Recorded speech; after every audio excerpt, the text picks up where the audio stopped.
Okay, well done to both my parents. So Carol and Purdy and Mark Ian Fleming. Remember again, I'm not related to Mark Jeffrey Rackley. That's my stepfather.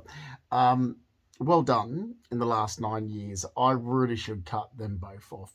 And well done to Dad's sisters. Let me put an absolute paragraph into this regarding the cousins who know nothing about me before 2007 but had a lot to say. So, my dad is Mark Ian Fleming. He was raised in Parramatta. His dad is Stanley Fleming. He was raised in Botany Bay, and his mother is Ruby Jean Hill. And she was raised in, she's born in Five Dock. She's raised in Abbotsford, Moines area. Ruby's parents, so I'll make this very clear. As per Ruby's brother, George Hill, which was Dad's uncle, George said his brother-in-law, my grandfather's not born in Australia. I knew he was an orphan. So I knew Stanley Fleming, my grandfather, my pop. Stanley Fleming's an orphan raised by Edith Kavanagh. I knew that. But it was his brother-in-law, my great uncle, my dad's uncle, Uncle George, when he came and stayed with me in Surrey Hills, and he said, "Oh no, he's not born here." And I'll tell you about Edith Kavanagh, because she used to take in ethnic orphan boys. And that's what he said. Now, I asked Dad's older sister, Sharon, who didn't know me really well at all before 2007, if she had any documents on that. She said no. So we don't know if there's truth in it. I know the statement that came from my dad's uncle, George Hill. That's it. Now, you can sit back and deny it and whatever, that's fine. The only way we'll ever have any statements to do with that is from the Kavanagh family themselves, which are from Botany Bay. However, what it does state on Australian government records about Stanley Fleming, my pop, is no country of birth, no place of birth. So it says unknown. So on actual military documents to do with Stanley Fleming, it says no place of birth, no country of birth. It says unknown, unknown. So that's true. Let's go back to Ruby Jean Hill. So that's why I know her parents, and I don't know her husband's parents, because we don't know who her husband's parents were. All right. Ruby Jean Hill, Dad's mother. Her mother is Ada Gray. I think Ada Gray's whole family might have been from Abbotsford. Her father, Frank Edward Hill. Now, as for, without going for the documents that Auntie Sharon Williams, there's two Williams in the family. There's Williams on my mother's side, there's Williams on my father's side, two different families. So Sharon Fleming married Bobby Williams. So her married name is Williams, but she's Sharon Fleming. Sharon Fleming, despite the documents, because when I was asking questions, she gave me copies of birth, deaths, and marriage documents. So I already know the family history, because I grew up with, even though there was a divide in the family between Dad's sisters and Dad, and so forth, and Dad's other sister, I still kept in touch. I used to go and see my nan Ruby all the time, especially when they moved to Ettalong Beach. So they moved to Ettalong Beach in the early 80s. I was an only little kid when they retired there from Parramatta. So, knowing even what my nan Ruby told me and so forth. So, Ada Gray, Ruby Jean Hill's mother, Frank Edward Hill, Ruby Jean Hill's father. Uncle George said that, okay, because I knew that Frank's from Dunedin, New Zealand, but his parents are from London. Although his mother, is it Caitlin Elizabeth? Oh, hang on. Kate Elizabeth. No, it's Kate Elizabeth Keeling King was his mother. She had two last names. She was from Southampton. I can find it anyway on documents, which my Aunt Sharon gave me in the end, which is why I went to Dunedin, New Zealand to go and actually get those documents. I went to Dunedin, New Zealand in 2013. Pin that for a minute. My mother, Carol Ann Purdy, is such a piece of shit that she had a nose out of joint that myself and my ex-partner, Giovanni Consalvo, went to Dunedin, New Zealand, because that's where my dad's grandfather's from. And she's always like, well, that's where I wanted to go. It's like, who cares, Carol? I'm sick of your lies. Sick of it. I mean, what she's just done in the last 9 years. And I've watched. Now, I already know what my mother and my mother's sisters are like, but I've just seen what my twin sisters like. Exactly like my mother, so don't bother. Seriously. My mother would do, whatever I say, they will always argue black was blue just to cause trouble in my life. And they're just horrible, evil people. Carol's disgusting. So I did go to Dunedin in 2013 because that's where my dad's grandfather's from. But his parents, so Kate Elizabeth Keeland King, she's from Southampton in England. His father, which is, oh God, his father might even be actually Edward Hill. Anyway, I know his father's from London. So dad's great grandfather's from London. Dad's great grandmother is from Southampton. They went from London to Dunedin, and then they went from Dunedin to Wallara, which is why Frank Edward Hill and Ada Gray, my dad's grandparents, was married in Wallara. Now, I knew they were married in Wallara. I didn't know that Frank's family located to Wallara. But Uncle George said no. He was living in Wallara. They were young when they moved. Like he was young when they moved from Dunedin. Something to do with so his father, so Frank Edward Hill's father, with his work as a surveyor.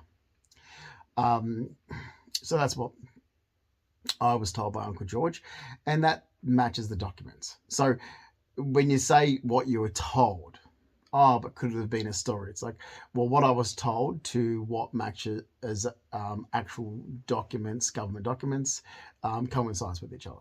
So there's that. All right. So I've never seen anything other than truth. So here's the thing where organizations and people in the social workers and support workers and all these other organizations said, oh, he pretends to be rich. No, I definitely don't. But what I have earned, for example, having over 100,000 saved in the bank, my BMW, my assets and belongings, all this was consistent with my income. So I had an income of close to 50,000 a year in my 20s. So I don't pretend to be rich, which would have come from my mother's niece, Christy Childs, or her deadbeat sister, Robin Childs, or my mother herself, because they've always been jealous and have issues. And I've never said anything about, being brought up rich, but what I've said about my upbringing is true. So I'm going to keep discussing my family heritage and then go back to where I was raised. So there's my dad's parents, my grandfather Stanley from Botany Bay, grandmother Ruby from Drummoyne, Abbotsford. She's born in Five Dock. They marry. I think they were married in Five Dock. And in 1953, they moved to the Parramatta area. So here's the thing. I don't know what job my nan had on my father's side, but I know my grandparents on my mother's side worked. But my grandfather was a war veteran. He was a war veteran, so he moved into a war veteran house in Parramatta, then retired in the house on the Central Coast, which they owned at Ettalong Beach. So I never said anything other than this. So Dad was raised in the Parramatta area, whatever, dragged up maybe, who knows. His older sister is born in 1945, maybe. When did the war end? Because they were married in my grandparents, Stanley and Ruby, were married, I think it was 1944, from memory. And the first child, my aunt Sandra, was married was born in grandparents were married in 1944, which means she'd been born around 1945. That's Dad's older sister. Now, I know for a fact the divide in my dad's side of the family was caused because of Aunt Sandra Fleming, her husband, Barry Johnson. His behaviour and so forth, my grandparents didn't like. He was, actually, funny enough, neither did my grandparents on my mother's side. So there we go. So without making this a very long video, I'll just get into it. Sandra Fleming married Barry Johnson, so became Sandra Johnson. They had children. Her other sisters weren't happy, but they were taking the parents' side. And the parents, meaning Stanley and Ruby Fleming, didn't like him. And I asked my mum's mother why, and mum said he was a hobo. Oh, sorry, mum's mother, Lola, said he's a hobo. He's a builder, never had any money, was a drunk, he was an idiot. The whole family's just idiots. And anyway, years later, of course, I asked Uncle George Hill and to give his input, and he said, well, Justin, he said, before they were married, he said, your grandfather Stanley Fleming, another orphan that was raised with him, was this Maltese guy. I can't think of what he said his name was now. Could have been George, but he said, look, they were both raised by Edith Kavanagh, and so your grandfather Stanley used to call him his brother. He was always around until Sandra married Barry, and he walked away and couldn't believe that your grandfather would let his daughter marry Barry Johnson. So this is where it did start with the marriage from Sandra Fleming to Barry Johnson. The divide in my dad's family started there. And yeah, they are fuckwits. Like, look, seriously, their daughter, Rebecca LeMay, so Rebecca Johnson, he married a LeMay, so she's a LeMay, is always like, oh, we're Aussie battlers and all this crap. It's like, no, your dad was a drunk. Your dad's a loser. Your mother didn't work. So there's that. So there's the divide. Now, my dad had other sisters, other brothers. So there's, war veterans from, Graham Fleming, my dad's Mark Fleming, one of the youngest. His other brother, Warren Fleming, had no idea where their children are. So I've got cousins I've never met before in my life. This is where I say to people, just because we're cousins, like I could live around the corner from them.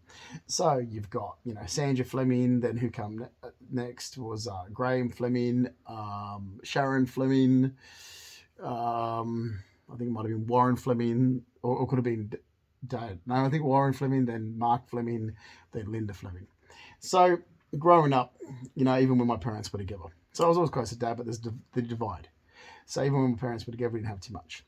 So it was Dad with his wife, my mother, Caroline Purdy, and their children, the twins, and we will be with, the family. I mean, I do remember times of the family events, Christmas or the family Fleming reunions. There was a lot of Fleming family reunions, but we did grow up with our grandparents.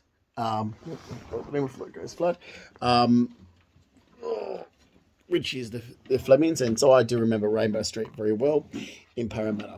Again, Rainbow Street was a war veterans house, but they brought the house at Ettalong Beach, early 80s. I'm sure it was about a year before Stanley died. I know I went there and saw Nana Pop, and then the next time he had passed away. So, yeah. Okay, so that's Nana Pop's side. So this is all correct. Okay, so because I'm going to get to my mum's side, then I'm going to get to where my parents were and so forth, because this is ridiculous. I've never said that I was pretending to be rich or anything like that. I did have the upbringing I had. It was not working class, and it was middle class, and that was it. And my grandmother, Lola, used to always get the shits with this when my mother used to try to play these cards. Oh, we didn't have much. And my grandmother used to get the shits and say, Carol, like before, she goes, this is what Nan Lola used to always say, I gave her my job to raise a family. And Nan goes, I wish I never give it up. Nan was an accountant. So back then it's called a clerk. Nan said, she goes, but basically, Justin, I did the job as an accountant. She goes, I was a clerk working on the other side where the Glebe Island Bridge was, which doesn't exist anymore. So the Glebe Island Bridge used to be there where the Anzac Bridge is now. The Glebe Island Bridge used to pivot in the centre and turn around. So Nan worked on the other side of that, on the Glebe side. Nan was a clerk. She said, I had to give up my job to raise a family. She goes, your mother talks like we had nothing. She goes, my husband, her father, so Reg, my grandfather, he's a butcher. Butchers were paid really good money in those days. He had a trade. Okay, and he always worked. He worked other jobs as well. Your mother had everything. Okay, I sent her to tennis lessons. I sent her to ballroom dancing lessons. She had horses. She had horse gear. We weren't working class. If we were working class, she wouldn't have had a horse, Justin. And that's what Nan used to say. If working class people can't afford a horse, your mother had a horse. And that's what Nan always said, So let me go to Nan's parents. Okay, Nan Lola May Keegan, okay, that's her maiden name is Keegan, is born in Wellington. Okay, so Nan's side is either from Wellington or Sydney. There's actually both. Nan's side were very heavily involved in the racing industry, and Nan always told me when I asked her, she said, because she goes, Justin, we're originally from Sydney, but family members moved to Wellington. which seems to be like, for me, it's like, well, why? Like Wellington's New South Wales is, very different because that's what the racing industry was.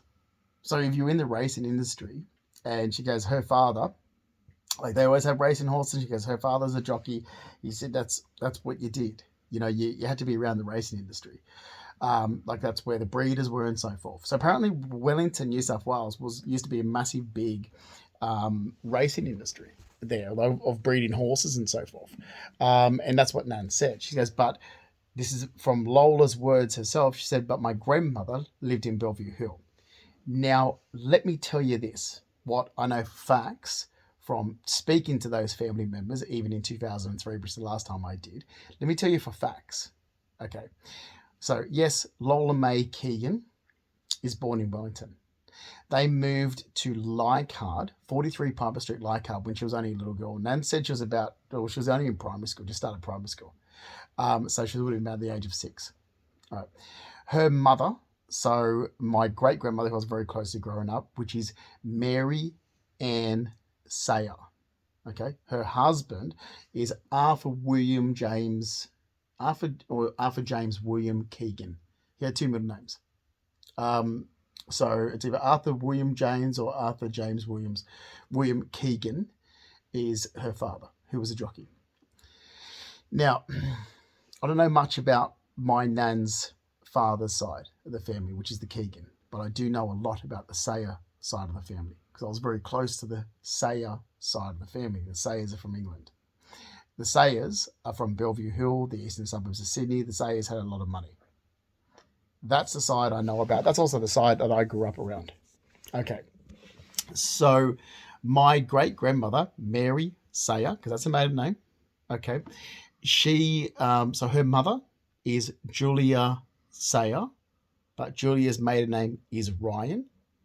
Julia's father was Irish.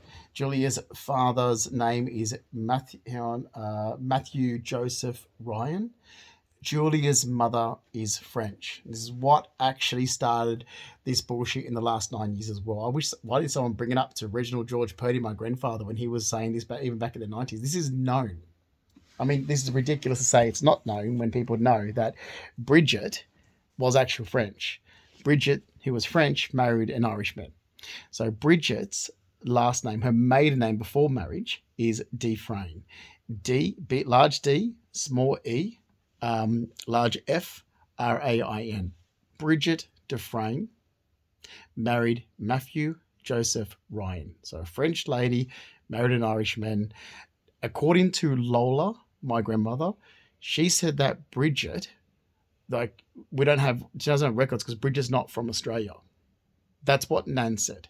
But on the death record, so Nan said she knew Bridget growing up and in Bellevue Hill. She said, but on her, this is talking back in the 90s when, Dad and Pop still lived in Kerry Road, Blacktown.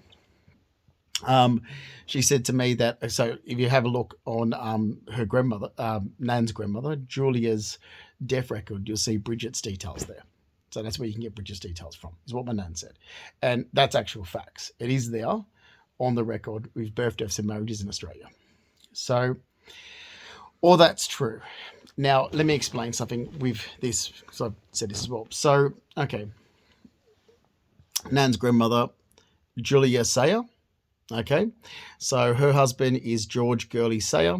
Now, I know Julia Sayer died in the 1950s in the front bedroom at the house in Leichhardt. So the house that my Nan grew up in, which I always call my Nan's house because my Nan grew up in it and my great-grandmother Mary raised her family in it. So it's my 2 Nans, Big Nan and Little Nan. So I call it Nan's house. My mother's been a smart ass in the last 9 years, and I hope someone puts her in her place for this, because Mum turns around, she goes, "It's Uncle Fred's house." I'm like, okay, that is true. My Nan, Mary Sayer, okay, my great-grandmother, her brother, which we call Uncle Fred, but his real name is Leo Patrick Sayer. No, not the singer. So Leo Patrick Sayer owned the house. He owned the house that his sister raised her family in. But Leo Patrick Sayer, to Leo's own words to me, because I used to sit with Leo every Tuesday and have coffee with him, even right up to he passed away when I was almost 22. Or was about 22. I'll have to find this out actually, because I know I was working, and every Tuesday I had off work. I'm picking Nan up, and we're going to Leichhardt to visit Uncle Fred. Um, so he lived in Bellevue Hill, and he actually lived in Edgecliff Road, Bellevue Hill, and he said it wasn't far from his uncle Tommy. His cousin Tommy, his auntie Annie. So Annie Williams, this is the Williams on my mother's side. Annie Williams, and Nan said it was Shawkner. It's Annie Williams Shawkner. Her husband Williams, it was the father of Tommy Williams, her son, but it's Annie Williams Shawkner. I was like, okay, I don't know if she had two husbands or not. I didn't push Nan for it. Every time I said Annie Williams, and Nan said it's Annie Williams Shawkner, Justin. It's Annie Williams Shawkner, and Nan wrote it down for me. So it's Annie Williams Shawkner, which is Gary Williams, my Nan Lola's grandmother. The last time I've ever spoken to Gary Williams in my life was when I took my Nan to Auntie Margaret Keegan's funeral in Balmain, and that was around the end of 2003. Okay, we're there. I was close to my Nan Lola, and here's to tell you how unclose I am to my fucking mother. Sorry, back here. We're at the funeral. I mean, I used to take my Nan to see Auntie Margaret, which is Mum's auntie, my Nan's sister-in-law, was dying in hospital, and I used to take my Nan to go and visit her. Her son is little Brian, so her husband, my Nan's brother, is Brian Keegan. So Brian Senior, their son, little Brian, he was with the police force in Sydney. He still lives in that Leichhardt area, and he would still remember where my grandparents first had their family, which was 90 Mansfield Street in Rozelle, and Pop used to have his horse down the road in Balmain. Okay, so original George Petty did. So I'm at Margaret Keegan's funeral. Nan nudges me and she goes, "Don't look behind, but your mother's got more hide than Jessie. Look who's just turned up at the funeral." I turned, there's my mother. I didn't talk to her. So in 2003, I wasn't talking to her. We had a funeral. So Nan talks at the wake, which was it was out near Birkenhead Point. I know it was over that direction of Birkenhead Point. I think it might have been at Tessie, which is Margaret's sister's place. Anyway, I'm there. Nan's walked up and seen her cousin Gary Williams. She goes, "Oh, Justin, this is Gary. He used to work in a shoe shop." So Gary Williams worked in a shoe shop, whatever, his whole life. He's the one that got left. So Nan used to always tell me about his grandmother's house because Nan used to go there to visit her grandmother and spend a lot of times at his grandmother's house, and she loved that house. And I was like, come on. And she goes, "Tell him about your grandmother's house." She goes, "I'm always telling Justin." Gary stood there and said, like, he sold it, which even my mum's cousin, which is Sharon Newcomb, her husband's Chicka. We call him Chicka. This is what we do in the family. I don't even know what Chicka's real name is, which is, Cherie Murphy's parents. So mum's cousin, Sharon Newcomb, her husband Chicka. This is what we do in a family. Like even when I say Uncle Jack, who I grew up calling Uncle Jack, his real name is Matthew John, but I grew up calling him Uncle Jack. We do this in the family. So it gets really hard when you start looking through family documents and go, "Hang on, you said it was Jack." It's like, well, his real name is John. Oh, sorry, Matthew John. That's what we do. His name's, for an example, he passed away in Jersey Road. I think the nurse name was that because they're in Stratfield. Matthew John Sayer, who I always called Uncle Jack. Right.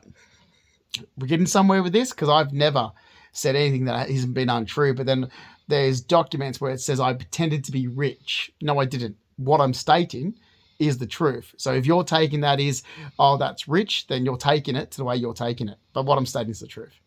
And the upbringing I had is the upbringing I had, where I was around expensive horses, where I said, "Christ, my thoroughbred hack that I sold," so the thoroughbred that was sold in 2005 is worth more than my BMW. Because that is a fact. He was a fact. When I sold my BMW, it was sold for less than what my thoroughbred hack was sold. So that comment's true. Was I raised with a house that had swimming pools, large houses, and so forth, expensive upbringing? Yes, I was. Never said I was rich. Okay, but what I'd said was the truth, and I won't back down from this. So you can get me a fucking solicitor to actually back it up now and prove it. And as for whatever my mum's bullshit she's going on with, I don't give a shit anymore. I don't care. But I won't be called a liar, and I won't be having my reputation tarnished and dragged for the dirt for some social working bullshit. Okay? I don't care if I give up a fucking green card to America over this. I don't give a shit about fucking immigration at all. I don't give a fucking shit after this crap from the last 9 years. But I do give the fucking shit about what I've just been put through for the last 9 years. You better mark my word. I've had my entire life and health destroyed because of this shit. And there's no way in hell I will fucking back down. And I won't ever speak to my fucking twin sister Amanda ever again. And you can mark my word on that.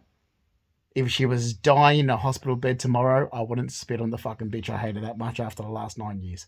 I've had a gutful of her. She turned out to be exactly like Carol and fucking Marianne together. I do feel that way. That feeling won't change. She had too many chances since 2015 to knock her bullshit off, and I've had an absolute fucking gutful. Let me go back to something that's more pleasant, like my Nana Lola and my Nana Lola's family. So I'm at Margaret Keegan's funeral.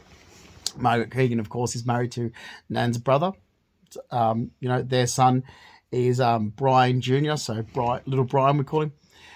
Who was retired from the police force now. Still living in the same place. He's lived at, I think it's like around Leichhardt area. Still there, because that's where mum's family's from. Like I said, mum's born in Darlinghurst.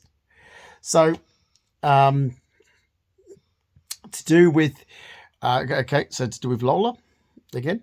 Oh, by the way, sorry, just pin that a second, because when I start talking this, and it's like, wow, because you've got a lot of English and Irish, but you look the way you look like. Yes, I look the way I look like because Stanley Fleming. Although saying this, original George Purdy had black hair that went grey. So maybe it's a bit from both grandfathers, but I do get dark skin. My skin's not dark at the moment, but naturally my skin would always look dark. That pigment comes from Stanley Fleming, who had dark skin. And it's even on government documents where his complexion is described as dark complexion on all the documents to do with the government, where they actually write down eye colour, hair colour, skin colour, complexion. Is it Caucasian? He wasn't Caucasian. My dad's father was not Caucasian. It's down as being dark-skinned. Okay? Unpin that. Let's go back to mum's side. Because I'm really fucking had a gutful of the bullshit, especially with these social working deadbeat cunts. Government bullshit in the last 9 years. I had a gutful of immigration. Had a gutful of America. Had a gutful of fucking Australia. Had a gutful of both sides of my family's bullshit. Both sides. And that's dad. You want to start waking up, mate, as well. I'm talking to you politely.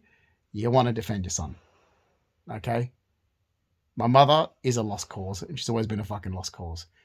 My dad, Mark Ian Fleming, better start defending his son, not some other fucking assholes. Right.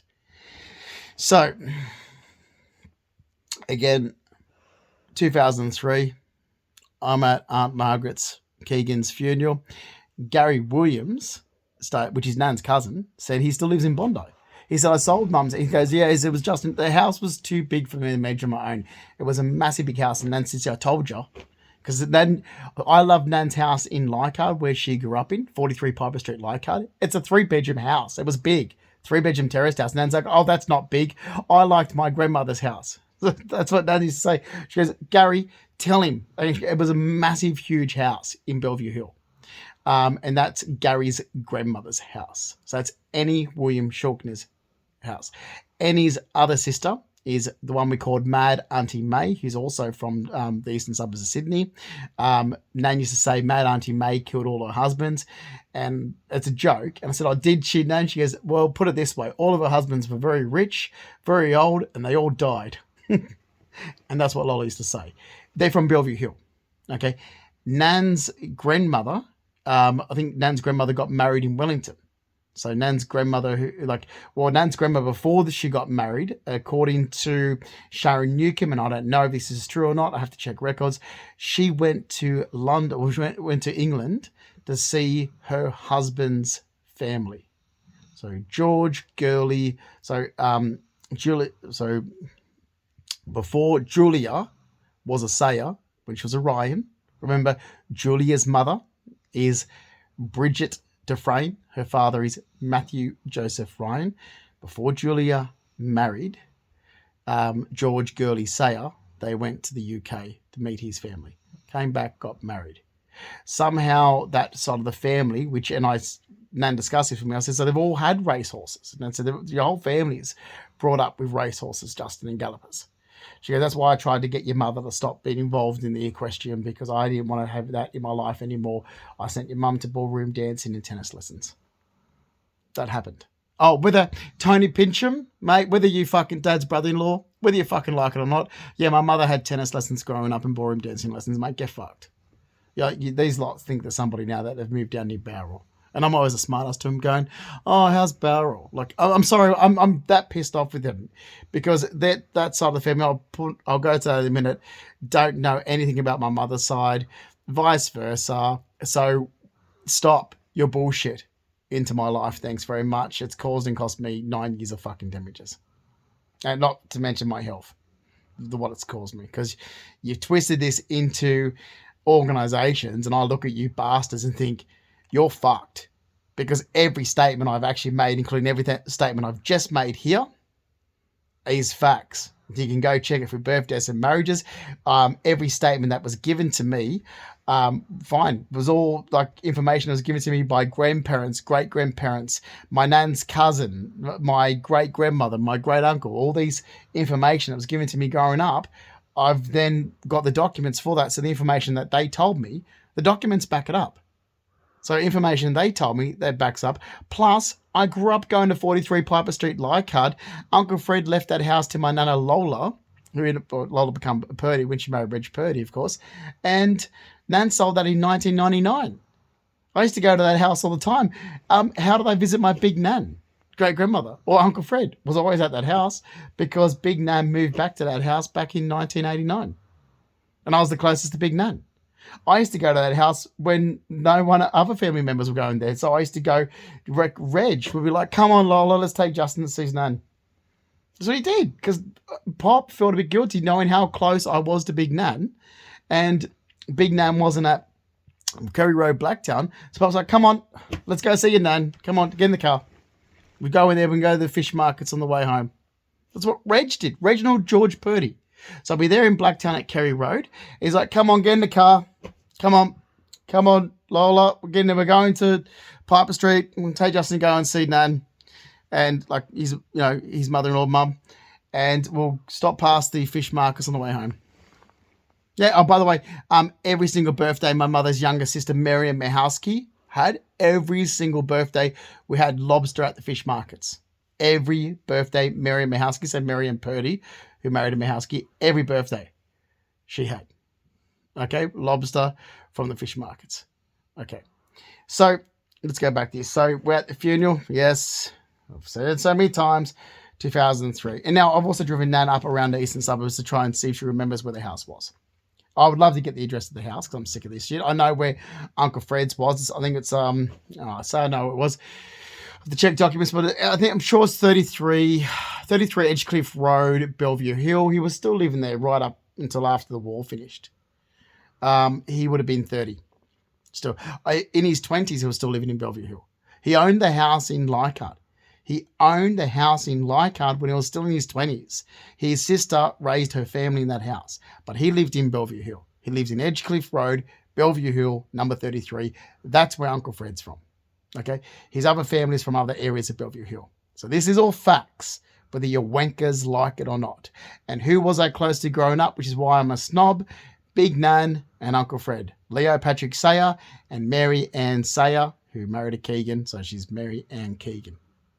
That's why I'm a fucking snob. They were my two closest influence in my entire life. Those two. Now, and everybody in the family would know that there was nobody else out of any of the grandchildren, except for Lola, is the niece of Uncle Fred, and Lola was Uncle Fred's favourite. Whether the rest of the family like it or not, my nana Lola was Uncle Fred's favourite. I was Lola and Mary's favourite, and I became Lola, Mary, and Uncle Fred's favourite, and that's my upbringing right there. Lola May Purdy, okay, whose maiden name is Keegan, Mary Ann Keegan, whose maiden name is Sayer, her brother, Leo Patrick Sayer, who we call Uncle Fred. Oh, and by the way, Mum's going to turn up and say, "Oh, Uncle Fred was adopted." Yeah, from May Ryan. I think her married name might have been Goff. So, his mother's sister, Mad Auntie May, and it was Julia Sayer, the sister of Mad Auntie May, who adopted Uncle Fred. Yeah. Now, there's that. So they actually are from Bellevue Hill. Go back to the racing industry, because when it seems to be like racing from like Wellington back to Sydney, and then said, as I going back to that, what I said about 3 or 4 minutes ago, about them all having racing horses. I said, well, then where did Annie keep a horse? And I should have asked. I've been trying to find Gary to find this. She goes, look, Annie had race horses, Justin. So did Mad Auntie May. They kept him in Randwick. So there were stables around Randwick. And she goes, you think about it? She goes, you've just grown up riding horses in Moore Park, and there's still stables in Moore Park, Justin. Because I was asking Nan this question. She goes, it wasn't all in the suburbs, because I'm from the suburbs. And back in those days, it was all horse studs in the suburbs, where now it's not. It's all little houses. But when I lived in the suburbs, there was massive, huge houses in the suburbs of Sydney. Massive, huge houses. Massive. But on that, where that massive, huge house is, there's now built like 4 other houses. Like the house where I grew up in, there's a housing estate. Like the house is gone. So people who don't like hearing this, social workers, deadbeat losers that harassed my life since I was lied about in 2015, Brett Aikenhead, Peter Fry, Mark Henner, Stephanie DeSalis, Belinda Jeffries. Shall I go on? Because I'm not backing down. Right. Okay? Hope everyone fucking realizes this. I'm going to keep standing up for myself. It's been 9 years. My life's been damaged because these lies about me. I'm not fucking backing down. Understood? What I've said is the truth, and I'm not going to have some little low-life scumbag trash start making up lies about me and twisting this into something the way it's been twisted. So, with that, family, there's that. Let's put that aside, because that's Nan's. Nan's from Leichhardt. Reginald George Purdy's from Balmain, Rozelle area. His father, Keith Charles Purdy, is from the Balmain area, Rozelle. There might actually be documents to do with Keith Charles Purdy when I think he was in the war as well. Those documents might relate to where his family's from in Drummoyne, because they've got family, the Purdys, in Drummoyne as well. Okay, but the Steeles, so my pop, Reginald George Purdy, his mother Lillian Steele. Yeah, I know all of my fucking family, you idiots. So Lillian Steele, Pop said, look, she's from Paddington. The whole Steele family from the Paddington area. But Justin, when you and Amanda were born, you were airlifted from Blacktown Hospital to, well, Pop always called it the Camperdown Hospital, Children's Hospital, but it's the RPA. We're airlifted to in Newtown, and Mum was living in Newtown then. Meaning Lillian Steele, my great-grandmother, was living in Newtown then when Amanda and myself was transferred to the Newtown when we were born. Okay? Transferred from Blacktown Hospital. All right. So, let's go back to Nan and Pop. Nan and Pop married in Leichhardt. Okay, when they first had their first children. So you've got Neil Purdy, their first son, who died. You've got Michael Purdy, their next son, who died. You've got my mother, Carol Ann Purdy. That bitch is still alive. You've got their next daughter, Robin Lee Purdy. Yeah, that bitch is still alive. You've got Denny. I can't think of what Denny's middle name is. Denny Purdy, he's dead. You've got Marianne Purdy, who's her husband is Richard Mahowski. Yep, that bitch is still alive. Right. Now, when my mother was born, so the third child, my mother is, okay, they were still living in Rozelle. 90 Mansfield Street, Rozelle, and I know where the house is. Pop's taking me there. It's the corner's a roundhouse. It's the second from the corner. Mum's cousin still lives. So little Brian Keegan, retired from the police force, still lives in the area. He would remember, like I actually discussed with him last year and said, Brian, where's, like Pop always told me that he used to ride his horse down where the ferry comes in Balmain. How did he do that? And he goes, Justin, there's stables still there. They're now council storage. He said he did. They all had horses there. And because I used to push Nan and goes, like, because I always thought they just had horses in the suburbs. He goes, no. Nan used to say, no, we had horses in the city, Justin. We grew up in the city. We had horses in the city. We moved here in the 60s. And Mum goes, oh, it was a fibro house. It was a 1960s house, Carol. Fibro in the 1960s was this new thing. Like, so it was cladded house and so forth. Like, my mum's making this shit up to make it sound, we're so, Aussie bat, that's so hard done by. No, you fucking weren't. It was a brand new house. Nan told me, she goes, Justin, I did not want to raise a family in a terraced house. Living in the city in those days, you were nobody.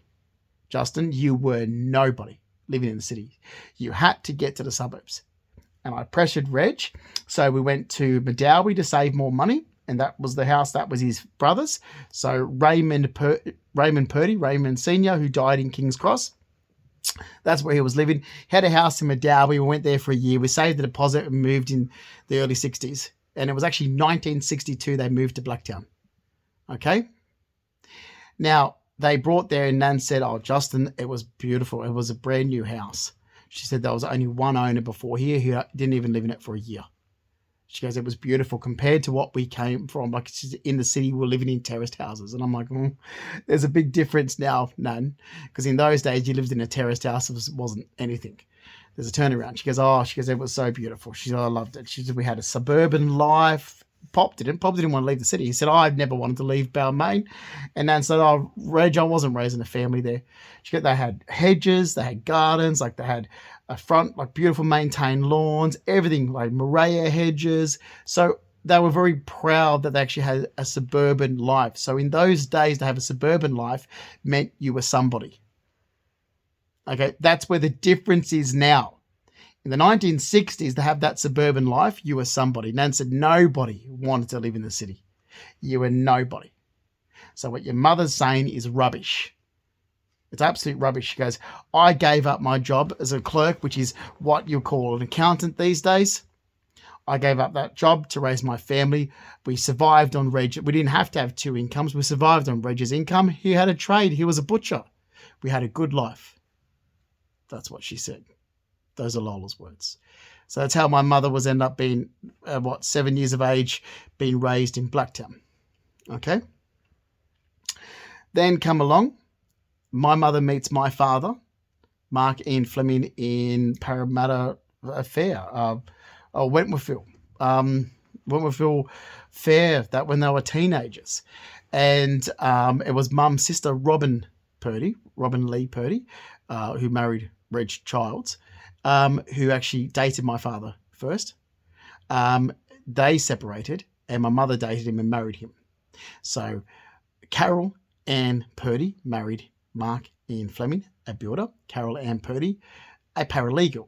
So here we go when we talks. My mother was a paralegal my entire life growing up and worked for Ian Schalbach.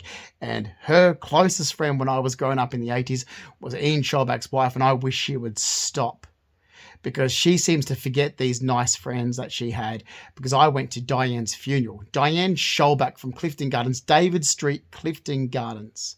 Okay, hope you get this on the Fleming side. Okay, because I do remember when that entire backyard, from when Ian Schalbach lifted and raised that entire backyard in David Street, Clifton Gardens in Mossman. Okay, I was a kid. I remember that. His adopted son, Brendan Schalbach, should remember that. I don't know if that's known to actually say this, that there is adopted, but I've always told that Brendan was adopted, although I always thought Brendan looked very much like Ian Schalbach. I don't know there are other kids. Brendan met me, well, I don't know him well. Mum used to always say, oh, you remember, I taught him to ride horses. I'm like, well, not really. I remember Diane, and I remember Ian, and I grew up with Ian, calling him like he was my uncle. I remember Ian right up until I was 10 to Christ. I went and saw Ian when he was in Liverpool Street, when he had the offices there in the city. And that was back in 1999 when he was still alive. So there, I mean, to me, 1999 is not that long ago, 25 years. And because he died not long after that. Oh, by the way, Ian Schalbach, actually had a pit bull terrier. Ian Schalbach, yeah. He did, and he was like an uncle to me, and he was. His wife, Diane Schalbach, beautiful. Diane's mother, Mrs. Eagles. Now, Diane died October 2005. I was at the funeral. It was an invitation funeral, whatever. You had to... Well, Brendan Shellback met me at the entrance. Okay? There. Mum's junior secretary from the 70s and 80s would still remember. Maybe she keeps in touch with them. I'm sure that's exactly what Margie Clay would do. Margie Clay, Mum's junior secretary, I remember when she was still living in Mitchenbury and had the doll's house in Mitchenbury with her first husband, Trevor. Then they moved to Kellyville. We were in Rooty Hill. So let's get to me. Okay. Rooty Hill. 12 Dunsmore Street, Rooty Hill. Wasn't some little shithole of an area like it is now when I was growing up. It was all people who had hacks and thoroughbreds. It was a built-up area. That's right. There was, like my mother said, it wasn't farming, no. But we had land in Rooty Hill, so it's like, 5-10 minutes from Parramatta. It was a walking distance to the coffee shop around the corner. You had all the other shops down there at Rooty Hill Road, and it was not what it is now at all. I went to St. Aidan's in Rooty Hill. So you drive up the long driveway, which is what these social workers don't like. This is where this fucking dickhead loser that I wasn't a fool that was deliberately put into my life or started harassing me and stalking me, this Peter Fry. I'm not a fucking fool, you dickheads, in 2016. So don't play me for a fucking fool. Because I tell you what, after the last 9 years, there is no way in hell you're going to see anything from me except a fucking fight. And that's it. 12 Dunsmore Street. You look at 12 Dunsmore Street when I grew up in it. It was a long driveway. That driveway still there exists. Okay. The front of it was a gate that goes to the garage and so forth. To the right was another gate that you would say, what was that gate for? Service, because only trucks went in that way. That's where the horses were. Okay. So the front of the house. Okay. You're looking at that. The front of the house actually sat one story off the actual ground. It was up or high, because my front bedrooms, that front window, when you looked at the front, was my front bedroom window, and that was one story off the ground. Okay, but the house, so the bottom of it, you could have had a second story. And Dad did always say he was going to turn that into a second story, but they divorced. Right? You walked into the house, you walked up a Juliet-style balcony, which is a round balcony. That's all that means. So Dad changed the way the stairs went. I remember when he did, the stairs used to go down. Instead, he put it to this side, and you walked up to a round Juliet-style balcony. To the entrance of the house, you walked into a large foyer with a cloak cupboard. It was an old house that Dad restored. I loved it. From that, you had a long hallway. You crossed that hallway. You had the first lounge room. Okay, you come back to the hallway. If you walk for the kitchen or dining, hutch there, another little hallway. To the left was the laundry. To the right was a little family room. Off that little family room was the entertainment area that Dad built. Off that, I had a 2-story cubby house with electricity, lights, power, running water. There was another toilet there outside as well, and an outside shower, because we had the swimming pool. From the entertainment area that Dad built, the extension, where the pool table was, and then there was a barbecue area. You walked up, you had a tiny bit of grass area, a couple of steps up into sandstone pavers, into a garden area. That house had an above ground pool, which is what my mum makes a big deal about. Oh, we had an above ground pool. It's not like this house where we have an in ground. So what? So both my parents now have their own houses. That was their house when they were teenagers they had together. Okay. Now both their houses are bigger. Both their houses have in-ground saltwater pools. Okay? They've both got their own house. Good on ya. But can I still say, and if you had have stayed together, you would have turned that above-ground pool into an in-ground pool anyway. So knock your bullshit fucking off, because I am not in the fucking mood with how much money this has cost me in the last 9 years for your bullshit. Okay? That's that part. Go back into the house. So let's walk in up a couple of steps. So if you can visualize it, you're walking in for the entertainment area, up a couple of steps. You're walking into the back part of the house where the family room is. You turn to the right. Okay, you got a little hallway. In front of you is the laundry. Turn to your left. You're walking through the kitchen. Okay, you're walking up the hall. You're passing on the left-hand side is the lounge room. On the right-hand side is the foyer. You walk up. You walk to the right. There's another little hallway. Off that hallway, it takes you to a separate toilet, separate bathroom. Okay, go back into the main hallway, up a little bit further. You've got a manager's room to the left, a bit further, mum's room to the right, to the left, up to the end of the room, you've got my bedroom. Okay, it was a beautiful house to have grown up with, having land, swimming pool, room for horses, and landscape gardens, like in the suburbs of Sydney. Okay, Mum sold it in April 1989, moved to Tamworth. The house in Tamworth's massive. Okay, massive. We've got saltwater swimming pools, horses, stables, everything. Yeah, great lifestyle. Okay, what I've said here, I didn't grow up like some poor farmer, because let's go to Mum's neighbour. Okay, the mum, everyone in Mum's street's a millionaire. Mum lives in, was it? Oh God, 83 Coronga. So it's Coronga Heights Road, Kalala. It's the end of Loomba Road. Basically, you go up Loomba Road, not far from Farrow High School. Farrow High School, around the corner from Mum's, is a massive big rugby league high school. I didn't go there. I went to a Lady Rosa College. So I was only in that area for 6 years. But I spent all my time back home in Sydney. I was closer to other family members and was with them. I spent most of my life growing up in the city. And I did. Like I said, Mum worked in the city as a paralegal, but I'm not even going to get into this. Let's just get into what I've had in my life. So even when we lived in Sydney, I had the best of everything. I had a lot of gold jewelry. My ear pierced when I was about 6 years of age. I went to under 18s disco and I wore designer labels. My mother worked for Ian Scholbach. Ian Scholbach used to say to my mother, "You only work in here so you can keep the kids in like the designer label clothes." My mother used to get our clothes from David Jones when we were growing up. Okay, Dad was a builder. Mum was a full-time paralegal. Dad was a full-time builder. That's the upbringing I had. Swimming pools, Dad had muscle cars. Mum had a truck and a shit car because, well, she wanted, the truck was expensive. Here's the other thing. Mum had a very expensive large horse truck that is worth more than what some luxury cars are. So if you have a massive big truck that has a semi-trailer is what, 200,000 or something. Mum didn't say Mum had a semi-trailer, but you look at the trucks.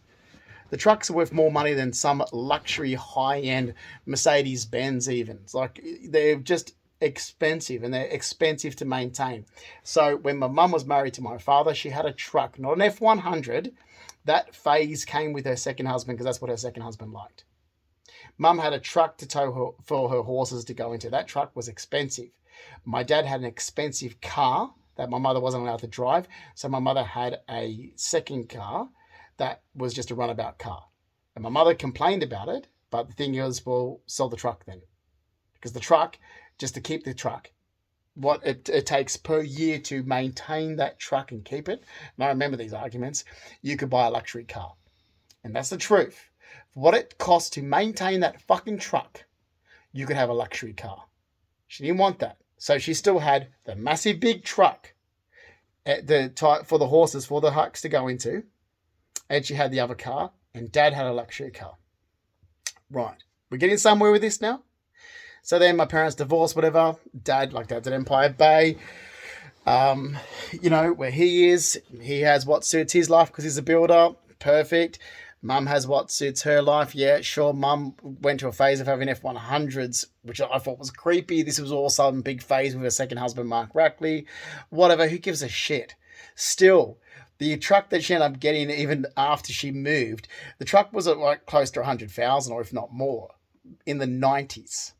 The fit out was over 30,000 in the 90s to fit the truck out that we had just to go around horse shows in. It had a shower in it. So hear me out. Okay. We traveled around competing in Royals and Nationals and competitions. The fit out for that truck was over about 30,000. It had a shower in it. It was beautiful. It was like staying in a little hotel room type thing. Okay. But the maintenance on that fucking truck, you could have a beautiful luxury car, more than one. Okay, just remember that. So whatever my mother's bullshit is, I don't give a fucking shit. I'm not pandering to any more crap after this has cost me what I've worked hard for, because we're going to get to that. Now, by the way, both my parents had beautiful antiques growing up in both their houses. My dad always had stunning antiques. You can see that in photos of us when we were little kids in his house. I think he gave them to Uncle Graham or sold them to Uncle Graham, his brother. He got sick of it. As he got older. I don't know why, but he decided, thanks Dad, Mark Ian Fleming. Your son, You know, your actual son, but no, give them to your brother, dad. Well done. Mum's house full of antiques. So both my parents had houses full of antiques and collectibles. That's both Carol and both Mark Fleming. Right, let's go. Both their houses have in-ground saltwater swimming pools. I did honestly believe growing up that everybody had a swimming pool because every single person I ever socialized with in my entire life had a swimming pool, except for my grandparents, and of course, except for my great grandmother. And she was like, "Where would I put it?" It's only a courtyard. She lived in a terraced house. My nana Lola said, "Oh, Justin, don't be ridiculous. We'll scare the pigeons." Because I said, "Nan, how come you don't have a swimming pool?" She goes, "Oh, because Pop went from racing horses to racing pigeons. So the backyard, he had the pigeon lofts." And that. But when he like, I used to say, "Oh, when he dies, I'm going to do this." Anyway, so yeah, because both my parents had swimming pools, in-ground saltwater swimming pools. My dad has his house. My mother has his house. So stop calling my mother's house my stepfather's house. It's not. My mother's house is my mother's house from the money she made. My father's house is my father's house from the money he made. Both my parents have their own homes. Okay? So we have two houses. Just with that. Growing up, I have my father's house. I have my mother's house. But I also have my grandparents' house that I have my own bedroom in. So I had 3 bedrooms growing up. Okay? There's that.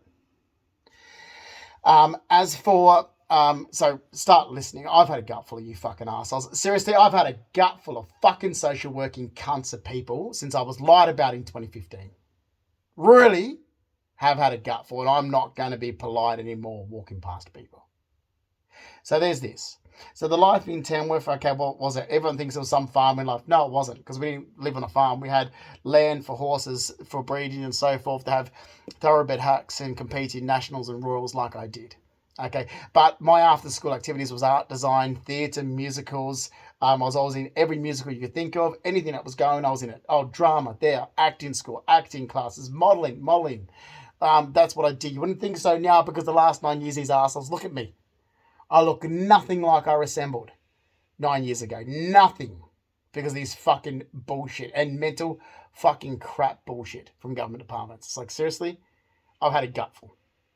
So I moved out of home when I was young. And I worked. Oh, and go get fucked. Akon and Bobby Goldsmith and the retail organisation that started. They're the ones that caused this trouble in 2016. With information that they thought was real that wasn't. So get fucked, because I can't stand you fucking social working cunts with your bullshit. Okay? So I did have my own apartment back when I was 17. And oh, how could you afford it? How? Every holiday I was back home in Sydney. I wasn't in the area I went to high school in, which is why I never socialised in the area. I only went there for school. Every holiday, I'm working for John Smales, where Pop was working at Family Boats, just off Sunny Hot Road there in Blacktown. And I did, okay, and enjoyed it. I enjoyed going to work with Reg. And I was getting $50 an hour when I used to save that. Okay, sorry, shit, $50 a day. Shit. Which, I was getting $50 a day, and I used to save that. But that's as a teenager. That's as a kid. Really grateful John Smiles for giving me a chance like that. But I used to do it just for fun. I'm going to work with Pop. Want hanging around. And it was great. I had my own spending money. But I used to work a half day on a Saturday as well. I'm getting another $50 for that. So you did a math. There's $300 a week. $300 a week during, 1993, 1994, 1995. He actually gave me a reference for high school in 1995. John Smiles did. Gave me a reference saying what was I doing, detailing boats and things. And I was actually doing the boat. What I was doing, because Pop used to do the boat electrician work. And I was just basically Pop's little maintenance sidekick. Whatever maintenance Pop was doing on boats, I was his little sidekick. Going into, basically every 5 minutes, going into the canteen area making Pop a coffee. Yeah, but basically that's what it is. Like, Pop was rewiring. Here, you want to see how I'm rewiring this? And he would give me batteries to take home so I could rewire my bedroom, which I did. Used to rewire it with alarms and everything. It was all set up, but only on boat batteries. And he used to show me how to rewire lights, what do you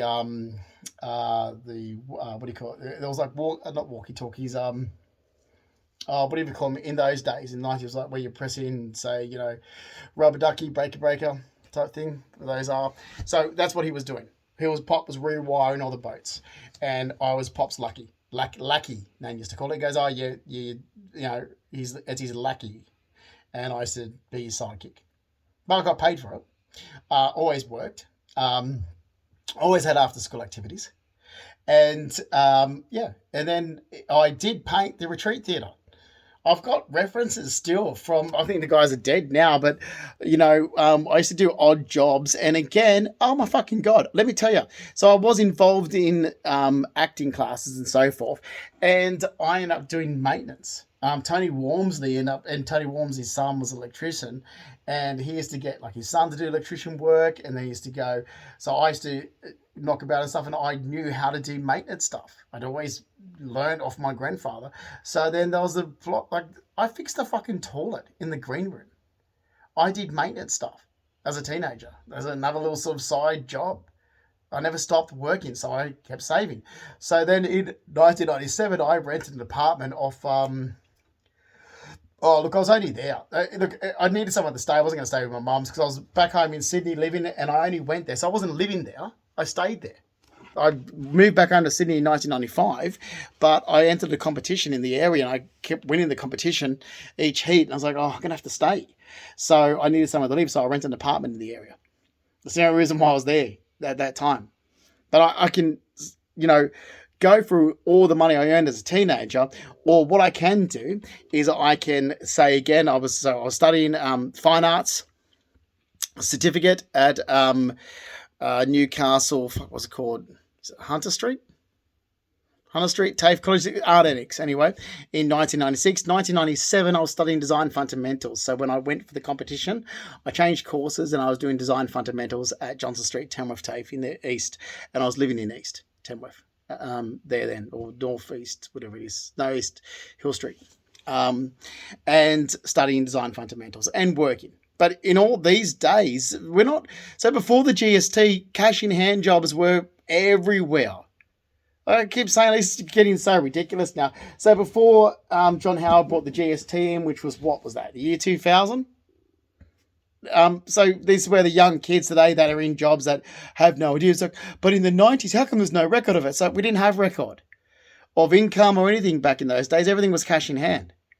Everybody earned cash in hand. Christ, you work for a business, it was still cash in hand. It was, you get it in a little envelope, your paycheck. Nothing went through the books. There was no GST. That's what it was. So you wouldn't know what I was earning during the 90s. You wouldn't know what I was earning until bloody hell, probably I started at Star Casino, because I would like to know my earnings from when I was working at the Powerhouse in 1999. Because I worked at the Powerhouse in Tamworth, which is the Powerhouse by Ridges, in 1999. So there we go. So let's go with that wage. Let's go with 1999, January to December 1999, the Powerhouse by Ridges in Tamworth. Then let's go with the Gazebo Hotel, Church Street, Parramatta in the year 2000, from the beginning of the year 2000 until after the Olympics. But then I was working at a nightclub around the corner, and my pay definitely was not going for the books because I was getting a little yellow envelope with my wages on it. So I would have my hours that I did and the money sitting in it. So definitely no books there in the year 2000. At the nightclub I worked around the corner. Okay, so there you go. So that's how things were in those days. So there's all that money that I saved and had. And then I started at Star Casino. I actually applied for the job back in the year 2000 because I was going to America in the January and February of 2001. I couldn't start until, well, you know, after I came back from America. So I started in March 2001 at Star Casino. I was working there right up until I was mugged after work. That was November 30th, 2007. However, my employment continued to October 2009. Now, my salary package I was on at Star Casino, so this is where that's all documented. So I can say, well, Star Casino is really documented because when I started there, we've got the GST in for a year. Everything's suddenly, I remember Australia in those days, oh, what? No cash in hand anymore. People can't be paid cash in hand. Well, how are you going to do overtime if you can't get your overtime done in cash in hand? Because everybody used to get overtime off the books. So wake up. This is the problem with Australia and the younger generation. You don't know what it was like working. You weren't even born. But people that are working in government departments weren't even fucking born 24 years ago. So you don't know how people get paid. You don't know that majority of it never went through taxes. It never went through the books. And your overtime was never, ever through the books. You did your shifts, you got whatever it was that your salary was, and then your overtime was all paid cash in hand. It helped you out, it helped your employer. That's the way it was in those days. That's just how things were. Isn't now, and it wasn't since 2001, but that's how it was prior to 2001. So my salary package, again, $47,730 a year. My salary package, what I had in my life when it comes to my expensive antiques, my jewelry, that I've always been someone that has been wearing a lot of gold, like I said before. And go have a look at the photos of my dad. That's why I've got photos of when I'm a young kid, showing everybody photos of me when I'm a young kid. Why? Because you can see designer label clothes that I'm wearing as a young kid. You can see the way my dad, Mark Ian Fleming, dressed, and you can see the gold on his fingers and his arms and so forth, because he did wear gold a lot. So did I, growing up, wearing a lot of gold. Okay, a lot of gold, a lot of diamonds. Okay, my mother might want to remember how she was once, if she can ever possibly fucking do that. This is how it was. So yeah, my lifestyle was a lot better than what people that live in housing were, or what people were that were working class. I wasn't raised working class, I was raised middle class. So I had a middle class upbringing. I had thoroughbred hacks. My mum's neighbour, sorry, I'll get back to that. Everybody on my mum's street is a millionaire. Mum's old neighbour, Michael Bly, whatever he sold his property for, I don't know. The rumours were it was 15 million, could be 5 million. Who gives a shit? I don't fucking care. But Michael Bly's grandparents used to own North Sydney. A lot of big chunk of North Sydney they owned. So I don't care, except for the fucking facts. Michael Bly, my mother's old neighbour, that surrounds her property, his grandparents owned North Sydney. The Morbys on the other side of my other mum's neighbour, they had Mercedes and Land Rovers. Marlene Second had Mercedes. The guy up the road who built mum's kitchen, Mr. Dunn, his son had a BMW. Michael Bly's son's first car was a BMW. There you go. I was surrounded by high-performance cars and a shitload of fucking money. And we were middle class, not working class. Working class people don't have in-ground saltwater swimming pools, expensive thoroughbred hacks. They definitely don't walk around with saddles that are worth a couple of grand, clothes that you wear in a certain class that is just for that one class, and the jacket I'm wearing is over $100 in the 90s, just for one class. Not to go out in. It's a specific jacket for a specific class. So knock your fucking shit off. Again, but what I care about is what I worked. What I care about is mine, my money, my assets. So my BMW, that reflects my income at Star Casino. My assets, my belongings, my furniture, my savings, the fact that I had an investment property in fixed term deposits, the investment property that I made money from, especially when I sold it in 2008, that's my money. Never said I was rich, but here's what I had. Over 100,000 saved in the bank that social workers don't like. Get fucked. I don't give a shit. I had over 140,000 saved in the bank and still had it right up until, close to, when I was moving to America, I still had over 100,000 saved in the bank. Why did I have it? Because I worked hard for it. Star Casino, plus I did the 2 side jobs as well during labouring. Plus I had an investment property, which is 16 Scott Road, that was rented out the entire time, and I sold it in 2008. Plus I had fixed term deposits. Plus I had my assets, belongings, jewelry, and expensive clothing, designer labels that I already had before I was mugged and robbed November 30th, 2007 on my way home from work. So I don't give a fuck what some cunts of social workers have their nose out of joint about. What I've said is the truth. I've just been lied about for 9 years, put through hell, had some mental health organisations said, Justin got a green card to America because some special treatment because he's rich. I never fucking said that. Anybody can apply for a green card to America. And I don't give a shit about the fucking green card. Now, not after the last 9 years, but I do care about what I have done in my life, what I've earned, what I've worked at, what I've fucking studied. Thanks, Dad, Mark Fleming, because you really belittle your own son. I'm sure if it was Sky that, you wouldn't do that too. Damn sure you wouldn't. But yeah, I did study design. I did work in design. When I worked for Steve Hatch and Dimitri Cash in Hand, but let's just call it work experience, okay, Steve? Because you couldn't even give me a decent fucking, with all this bullshit going on the last 9 years, you couldn't just stand up, grab your fucking balls and say, well, Justin did a good job when he was working for me, and I did. So I drew up designs based on what I had studied. So based on what I'd learned at TAFE College. Don't deny me what I learned at TAFE College. It's not current, can't be used now, but it could be, it was used back then because I was working for Steve Hatch and Dimitri at Chili Pip from 2009 into 2012. Okay? Just because I was mugged and robbed on my way home from work doesn't mean my life completely stopped. All right? Now, this bullshit with Star Casino and insurance and all this other crap, their choice. Okay, they said part salary payment for 10 years and then at the end of 10 years you can negotiate your job back. Where is that? Because I wanted nothing more than my fucking job back. I enjoyed the job and it was a good salary. Where is it? I had a gut full of this. I already had my money and assets. Okay, so don't fucking lie about me and think you can get away with it, which is what everyone's doing for 9 years. I expected more from both of my parents. So yeah, I did study design. Started studying design back in 1997 at TAFE College.